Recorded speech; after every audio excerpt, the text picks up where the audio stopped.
Talks between North Korea and the United States over Pyongyang's nuclear weapons program have broken down again. North Korea has blown up an inter-Korean liaison office building. The move comes as the United States and North Korea remain deadlocked on nuclear diplomacy. A maximum pressure strategy of isolation and sanctions has failed. Today, there is no disarmament and there is no peace.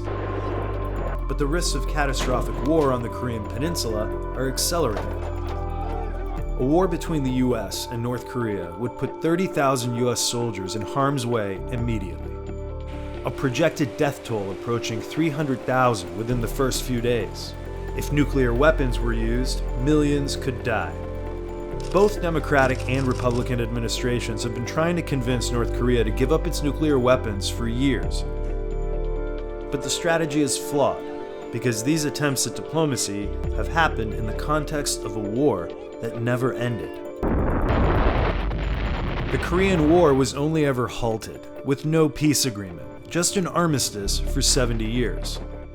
America's focus and efforts to denuclearize North Korea have failed because the question of the Korean War hasn't been addressed.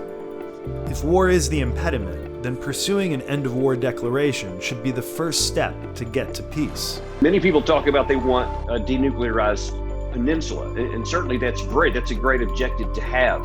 But until we're willing to give something to get something, until we're willing to go step by step and achieve some kind of sustainable peace, we're never going to have even the possibility of a denuclearized Korea. Pursuing a peace agreement could help fix broken relations and reduce hostilities between Seoul and Pyongyang, because both sides agree it's desirable and in their interests. Declaring the Korean War over may seem like empty gesture to some, but it's more than symbolism. Such a step could induce North Koreans to take more positive steps toward de-escalating tensions on the peninsula. Pursuing peace is in America's strategic interest too, because it would strengthen South Korea, the US's ally. South Korea is in a very unusual situation of basically relying on the US military for its security. A paradigm shift is needed in the US-South Korea relations toward a more independent South Korea that is less reliant on American security. Pursuing peace would also reduce human suffering in North Korea. North Korea is the most sanctioned country in the world. It impacts every aspect of their lives, whether their ability to access medicine, or even the ability of women who worked in textile factories to be able to have a livelihood. So yes, a peace agreement with North Korea will actually drastically improve the day-to-day life of ordinary North Korean people. And women peace builders are critical in helping to end the 70-year conflict. Since the start of the Korean War, actually, as bombs were raining down on the Korean Peninsula, women have been on the front lines calling for peace.